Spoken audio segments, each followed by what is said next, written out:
자, 평시조 말은 가자 울고라는 시조야. 평시조고 이것도 있지. 그러니까 우리 고전 문학은 대부분 다 님에 대한 그리움, 님에 대한 기다림, 그다음 님과 이별한 거에 아쉬움. 이 내용도 똑같아. 님과 이별한 다음에 아쉬운 정서를 이야기하고 있는 거야. 내용도 그렇게 어렵잖아. 봐봐. 말은 가자 울고 우리가 타고 다니는 말이야. 그런데 봐봐. 말이 가자고 한대, 떠나자고 한대. 그러면 이별을 재촉하는 소재가 되겠지. 우리 그 김소월의 시 중에서도 먼 후일인가? 아무튼 그런 시에 보면 시냇물이 자꾸 까마귀가 자꾸 이별을 하고 재촉하잖아. 그 똑같은 소재가 바로 이거야. 어? 말은 자 이별하고 가자고 울고, 님은 뒤에서 잡고 울고. 됐지? 울고 반복됐어. 그럼 뭐야? 강조야. 우는 것을 강조했으니까 슬픔의 강조지. 자, 말은 떠나가자고 울고, 님은 뒤에서 잡고 울고. 그렇다면 말은 이별을 재촉하는 소재가 되겠지. 석양은 재를 넘고, 자, 석양이 재를 넘으면 어떻게 돼? 시간이 점점 밤으로 가는 거지. 시간의 경과. 갈 길은 천리고. 자, 봐봐. 시간은 밤으로 가고 있는데 갈 길은 아주 많이 남아있어. 이 천리는 정서상의 거리를 말하는 거지. 꼭 천리가 아니고 아주 멀리 남았다 이런 얘기야. 시간은 없는데 갈 길은 엄청 많이 남았어. 전이마 가는 날 잡지 말고 차라리 저기 석양에 떨어지는 저 해를 잡아라. 그럼 결국 화자도 마찬가지네. 님한테 뭐라 그랬어? 나 떠나는 걸 잡고 울고 있는 님한테 뭐라 그랬어? 나 잡지 말고 저 떨어지는 해를 잡아라. 그러면 이 얘기는 결국 화자도 이별을 거부하고 있다는 거지. 이별하고 싶지 않다는 얘기지. 그래서 차라리 흘러가는 시간을 잡아라. 나도 떠나기 싫다. 알았니? 여기 지금 석양이 재를 넘고 이건 시간의 경과고, 그 다음에 울고라는 반복법을 쓴 거야. 그렇게 어려운 시조는 아니고요. 아까도 얘기했지만 주제는 뭐냐면 님과 이별하는 것에 대한 아쉬움을 드러낸 평시조란 말이야. 그 다음에 계속 이어서 할게. 자, 두 번째. 자, 임이별 하울적에. 자, 이것도 평시조고, 그러니까 한 수밖에 없으니까 평시조야. 이것도 또 역시 이별 상황의 아쉬움을 노래. 주제가 똑같아.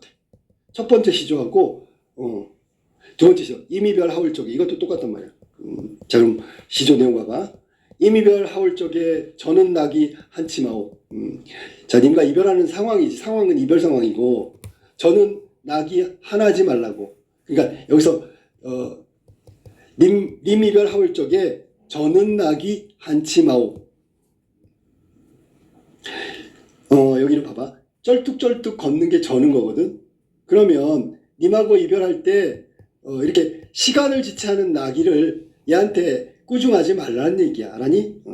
그러니까 쩔뚝쩔뚝 저는 나귀로 인해서 이별 상황이 이게 길어질 수 있어. 뒤로 지연된다는 게 뭔지 알지? 뒤로 밀린다는 얘기지. 그럼 저는 낙이 하나지 마오. 그러면 이별할 때 쩔뚝쩔뚝 저는 낙이 때문에 조금 이별 상황이 뒤로 밀릴 수 있네. 이런 얘기야. 가노라 돌아설 때, 나 간다고 하면서 돌아설 때, 저는 걸음 아니런들. 자, 이렇게 쩔뚝쩔뚝 걸음이 아니었던들. 꽃알에 눈물 적신 얼굴을 어찌 자세히 보리오. 그러니까 나귀가 쩔뚝쩔뚝 이렇게 제대로 못 걷는 거를 한치 말라 그랬잖아. 이유는 뭐야? 그렇게 쩔뚝쩔뚝 걸으니까 님의 얼굴 한 번이라도 더 자세히 볼 수 있잖아. 그러니까 걔한테 원망하지 마라 그런 얘기야. 결국 어찌 자세히 보리오 이 부분은 위에 저는 낙이 한치 마오의 이유란 말이야. 그 다음에 꽃알에 눈물 적신 얼굴, 이건 이별 때문에 흘리는 눈물이잖아. 이별의 슬픔을 간직한 저 얼굴, 그래도 쩔뚝쩔뚝 저는 저 나귀 덕분에 자세히 한 번이라도 보고 가지. 그러니까 나귀한테 화나지 마라, 꾸중하지 마라 그런 얘기야. 자, 이별의 슬픔과 아쉬움을 노래한 또 똑같은 시조고. 그럼 여기서 나귀는 원망의 대상이 아니고요. 오히려 이별을 뒤로 밀어주는, 지연시키는 존재로서 생각하고 있다. 그리고 또 하나는 저는 낙이라고 해서 화나지 말라라고 한 이유가 그렇게 시간을 지체하니까 꽃알에 눈물 적신 얼굴 한 번이라도 자세하게 더 볼 수 있는 거 아니냐라고 얘기한 거야. 결론적으로 얘기하면 이별의 슬픔, 이건 마찬가지고 아쉬움, 이별하는 거에 아쉬움을 드러내고 있는 거지. 꽃알에는 사실은 공간이라면 이별하는 상대방 얼굴을 볼 수 있는 공간이 바로 꽃 아래란 말이야. 꽃 아래에 눈물 적신 얼굴, 바로 그게 상대방이지. 화자와 헤어지는 상대방이라고 봐야 되겠지, 그지? 자, 이걸 지금 님과 이별할 적에라는 시조고 똑같아. 첫 번째하고 두 번째가 내용도 유사하지만 주제도 같다. 이별의 슬픔과 아쉬움. 알았니? 그 다음에 뒤뜰에 봄이 깊으니 그 다음 거지, 그지? 얘는 딱 보기에 길잖아. 사설시조네, 그지? 이것도 역시 주제는 거의 유사한데 좀 다른 점은 뭐냐면 님에 대한 그리움, 이건 정서적으로 비슷해. 그런데 자신의 처지에 대해서 한탄하고 있는 점이 하나 더 들어갔다고 생각하면 돼. 이별한 다음에 님을 그리워하는 건 위의 시조, 평시조하고 다를 바가 없고, 위에 거는 이별의 슬픔과 아쉬움을 얘기했다면 여기는 이별하고 난 다음에, 그럼 상황적으로 보면 얘는 이별하고 난 다음이야. 가하고 나 위에 거는 이별 상황이고, 얘는 이별하고 난 다음에 시간이 지났어. 그러니까 그리움이지. 그리고 돌아보니까 자신의 혼자 남은 처지에 대해서 한탄하고 있단 말이야. 자, 내용 한번 볼게. 뒤뜰에 봄이 깊으니 그윽한 심에 들 데 없어. 자, 뒤뜰. 자, 사실은 뒤뜰에 봄이 깊다는 얘기는, 봄은 우리가 생동하는 계절이잖아. 겨울 지나고 꽃도 피고 생기가 가득한 곳이 시간대잖아. 그러니까 뒤뜰에 봄이 가득하다고 했으니까 화자의 처지와는 대조되는 공간이 되겠지. 공간. 아름다운 광경이 펼쳐지는 공간이지. 뒤뜰은 봄이 깊으니 그윽한 심에, 이 극한 심에 밑줄 치고, 뭔데? 깊은 심해가 뭐야? 님과 이별하고 난 다음에는 그리움이지. 그리움. 님에 대한 그리움이 그윽한 심해고 들 데 없어. 자, 여기는 배경과 화자의 정서가 서로 달라. 다른데 문제는 뭐냐면 화자의 정서가 심화되는 건 뒤뜰에 봄이 가득한 저 아름다운 광경 때문에 더더욱 님에 대한 그리움, 심해가 더 깊어진다는 얘기야. 그 배경이 내면 심리를 더 그리움이 깊은 쪽으로 끌어가고 있단 말이야. 상대적으로. 바람결에 슬퍼하며 걸어먹고, 화자 정서는 지금 뭐야? 슬픔이지. 직접적으로 했어? 네. 그러니까 이게 지금 문제를 하면 그렇게 낸단 말이야. 이 시조에서 화자 정서가 직접적으로 나왔다. 슬퍼하며. 사방을 둘러보니 온갖 꽃 난만한데, 이유는 뒤뜰에 봄이 왔으니까 봄이잖아. 버들 위 꾀꼬리 또 나왔네. 얘도 화자의 처지와 대조되는 거지. 왜냐하면 버들 위의 꾀꼬리 쌍쌍이잖아. 화자는 지금 혼자 있고 님에 대한 그리움이 깊어가 봄까지 돼가지고 더더욱 비교돼. 그런데 앞에 보니까 버드나무 위에 꾀꼬리가 쌍쌍, 그러니까 짝이 있단 말이야. 화자의 처지와 대조되는 자연물, 버들 위에 꾀꼬리 쌍 됐지. 그리고 얘는 객관적 상관물이지. 쟤 보니까 나 정말 나 혼자인 고독감과 외로움이 더 느껴져. 그러면 저 객관적 상관물이라는 게 정서를 심화시키거나 정서를 불러일으키는 게 객관적 상관물이거든. 그러니까 버들 위 꾀꼬리를 보면서 정서는 심화될 거야. 더 그립고 외로움의 처지를 인식한단 말이지. 그러니까 객관적 상관물이 되겠지. 쌍쌍이 비껴나라 울음을째 어찌하여 내 귀에는 정이 있게 들리는 곳. 자, 그러면 두 번째 줄 바람결에부터 들리는 곳까지 묶으면 이게 중장이고, 중장이 사음보 정격 그 음보를 다 깨버렸지. 한없이 길어졌네. 그러니까 사설시조지. 사설시조가 원래 중장이 한없이 길어진 거잖아. 여기는 지금 바람결에부터 쭉 늘어져서 들리는 곳까지잖아. 화자는 있잖아. 자기는 새보다도 못한 존재라고 지금 생각하고 있는 거야. 버들 위 꾀꼬리 쌍쌍 있잖아. 지저귀는데 울음이 막 오는데 보니까 내 귀에는 서로 사랑하는 사람끼리 속삭이는 것 같아. 그렇게 들린단 말이야. 근데 꾀꼬리도 저런데 나는 뭐야? 나는 혼자 님과 이별하고 혼자 이렇게 외로움의 처지에 쌓여있고. 그러니까 결국 화자는 꾀꼬리보다 못한 존재라고 인식하게 된 이유가 바로 그거야. 정의 소리, 정이 있게 들리는 소리, 이것도 못하고 있잖아. 어찌타 종작으로 갈게. 가장 귀하다는 사람들이, 그렇지, 이 세상 만물의 으뜸이 바로 사람인데, 왜 화자도 사람일 거고, 내 사람은 가장 귀하다며, 만물의 근원이고, 뭐 그래 가장 귀하다는 사람들이 저 새만도 못하느냐. 결국 새하고 비교해 봤더니 내 처지는 새만도 못해 자신의 처지를 부정적으로 인식하고 있다는 걸 다시 한번 확인했어. 그럼 강조가 되는 거지. 결국 님과 이별 후에 님에 대한 그리움을 얘기했고, 그 다음에 자신의 처지에 대해서 새만도 못한 처지, 자신의 처지를 한탄하고 있는 게 화자의 심정이란 말이야. 동시에 내용이고 주제란 말이지, 그지? 자, 여기는 내용상 자연물과 화자 대조야. 첫 번째가 뭐라고? 봄이 가득한 뒤뜰. 이거 배경이야, 알았니? 두 번째, 버들위 꾀꼬리. 얘는 쌍쌍이 서로 정연만 하는데 나는 그러지 못해. 대조가 나타났다. 자연물과 화자의 처지가 대조되고 있다. 그 다음에 뒤뜰. 뒤뜰은 봄이라는 계절감을 느끼게 해주는 거고 아름다운 풍경이 가득한 곳이야. 그런데 문제는 그 배경 속에서 혼자 있다는 걸 인식하면서 스스로 님과 떨어져 혼자 있는 상황을 확인하는 공간이다. 아, 나 혼자구나. 너무 아름다운 뒤뜰 공간에서 어울리지 않게 혼자 있는 걸 확인하는 공간이 바로 뒤뜰이란 말이야. 동시에 버드비 꾀꼬리는 쌍쌍이 있어서 화자의 처지와 대비되는 자연물이고 객관적 상관물에 해당된다. 됐죠? 다음 네 번째, 청천에 떠서 울고. 청천에 떠서 울고, 이거 사설시조지. 딱 눈을 봐도 중장이 또 한없이 길어졌네, 그지? 이것도 님과 관련된 거야. 그러면 네 개의 시조가 모두 다 님과 관련된 거야. 자, 저기 첫 번째, 두 번째는 이별 상황이고, 두 번째는 이별한 다음에 그리움과 자신의 처지를 한탄했다면, 여기는 뭔데? 님을 만날 수 없는 안타까운 심정을 또 노래하고 있다. 그러니까 모두 공통적으로 님과 이별하는 상황이거나 이별 후에 그리워하거나 아니면 사설시조 두 개는 혼자의 처지를 보면서 안타까워한다라든지 혹은 처지에 대한 비탄을 노래한다. 여기는 지금 님을 만날 수 없는 안타까움을 얘기하는 거야. 자, 본문 봐봐. 청천에 떠서 울고 가는 외기러기. 외기러기 밑줄 쳐볼래?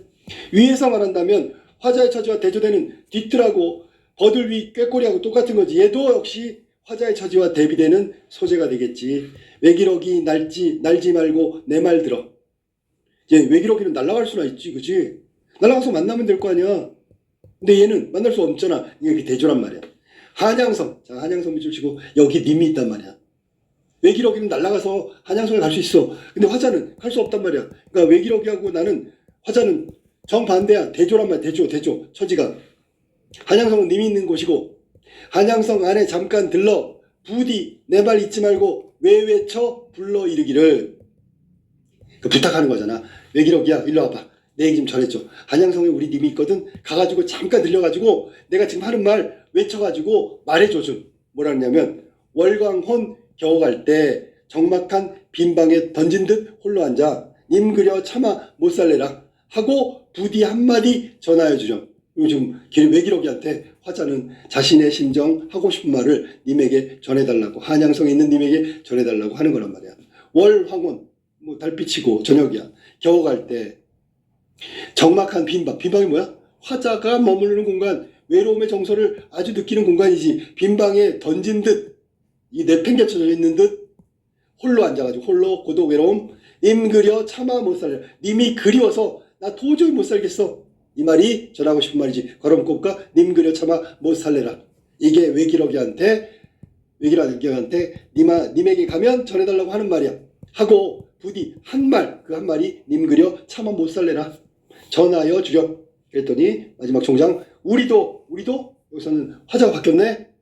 누군데? 외기러기지. 우리도 님 보러 바삐 가는 길이요.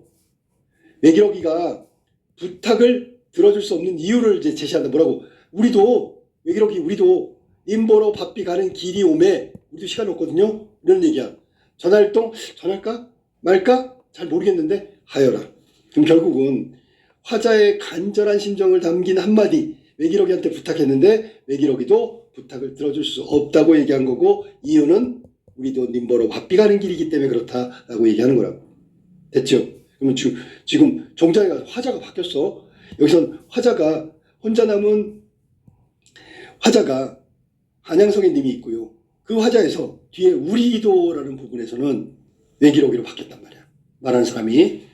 자, 이 시조는 비슷해. 님을 만날 수 없는 안타까움을 노래한 시조인데 특이한 건 대화체지, 대화체. 화자와 외기러기의 대화체. 그런데 한쪽은 부탁하고 한쪽은 거절하고 있는 거예요. 님 그려 차마 못 살래라. 이거 님한테 좀 전해줘. 한양성에 있는 님한테. 그랬는데 안 돼. 우리도 바빠. 우리도 님 보러 가는 길에 시간이 없거든. 그래서 거절하는 거야. 대화체인데 부탁과 거절의 내용이다. 그 다음에 외기러기가 갖고 있는 의미는 이중적이야. 이중적 의미. 먼저 긍정적 의미하고 부정적 의미 중에서 긍정적 의미. 긍정적 의미는 뭐야? 소원. 화자가 말을 전달해달라는 소원 있잖아. 부탁할 수 있는 대상이야. 외기러기는 날아서 한양성을 갈 수 있으니까 부탁을 해도 되는 대상이야. 그러니까 화자가 하고 싶은 말을 전달해달라고 할 수 있는 대상이 될 수는 있어. 그런데 부정적 의미는 화자하고 입장이 정반대란 말이야. 화자의 처지와 대비되는 대상이 바로 부정적인 의미를 지니고 있다. 화자는 갈 수 없어요. 외기러기는 갈 수 있어. 어디까지? 님 계신 곳에. 그래서 긍정적 의미와 부정적 의미, 소원을 들어줄 수 있는 동시에 화자의 처지와 대비되는 그 대상이다. 물론 님보로 바삐 가는 길이라고 해서 거절하고 있지만 거절 전까지는 화자가 그래도 믿고 자기의 그 정서, 하고 싶은 말을 전달할 수 있는 희망의 대상이 바로 외기력이란 말이에요. 그건 긍정. 부정은 처지하고 대비된다. 날아갈 수 있지만 화자는 갈 수 없다. 이게 마지막 시죠. 네 개가 모두 님과 관련된 건데 다시 한번 정리하면, 자, 첫 번째 나와 있는 마른 가고 울고, 이 시조는 님과 이별에 대한 아쉬움을 얘기하는 거야. 이별 상황의 아쉬움. 그 다음에 임이별 하울 쪽의 두 번째 시조는 요거는 님 이별 상황에서의 슬픔과 또 이별하는 아쉬움을 얘기한 거야. 요거는 거의 유사하지, 그지? 그 다음에 세 번째 사설 시조 뒤뜰에 봄이 깊으니, 요거는 님에 대한 그리움, 또 그 다음에 다시 자기로 돌아야지, 화자가 느끼고 있는 어떤 한탄, 슬픔, 이걸 얘기한 거고, 외로움. 그 다음에 마지막 사설 시조는 님과 만날 수 없는 안타까움을 노래하고 있는 시조다. 각각 내용은 거의 유사한데 어떤 상황이냐가 좀 다르고, 또 하나는 뭐냐면 각각의 특징들이 좀 달라. 뭐 대화가 나온다든지, 뭐 외기러기는 처지가 반대라든지, 거기 뒤뜰이라든지 버들위 캣골, 이것도 처지가 반대. 이건 공통점이겠지, 그지? 이런 것들 나오고, 특징이라는 게 계절감도 나오는 게 세 번째 사설시조고, 그 다음에 임과 이별하울 쪽에 여긴 또 나기가 쩔뚝쩔뚝 저는 나기가 부정적인데 부정적인 존재가 아니다. 왜? 이별 상황에서는 이별을 좀 뒤로 미루어 줄 수 있으니까 인식이 좀 다르단 말이야, 알았니? 그 다음에 꽃알에 눈물 짓는 저런 모습이 결국은 그 슬픔의 정서를 심화시킨다라고 얘기하면 되고, 지금 쩔뚝쩔뚝하면서 느리게 가니까 그 얼굴을 한 번이라도 보는 건 좋은데 눈물 짓고 있는 얼굴을 보면 마음이 별로 그렇게 편하진 않다, 그런 얘기야. 그 다음에 마른 가자 울고에서는 시간의 경과인 석양은 재 넘어가고, 그 다음에 어떻게 되면 해석하다 보면 좀 이럴 수도 있어. 화자가 이별 상황에서, 이건 농담은 아니지만, 해악은 아니지만, 그래도 뭔가 재치 있는 말을 하고 있단 말이야. 나를 잡지 말고 해를 잡아라. 그러면서 약간의 이별의 아쉬움이 약간은 줄어들 수 있어. 이런 내용들이, 그런 내용의 시조다.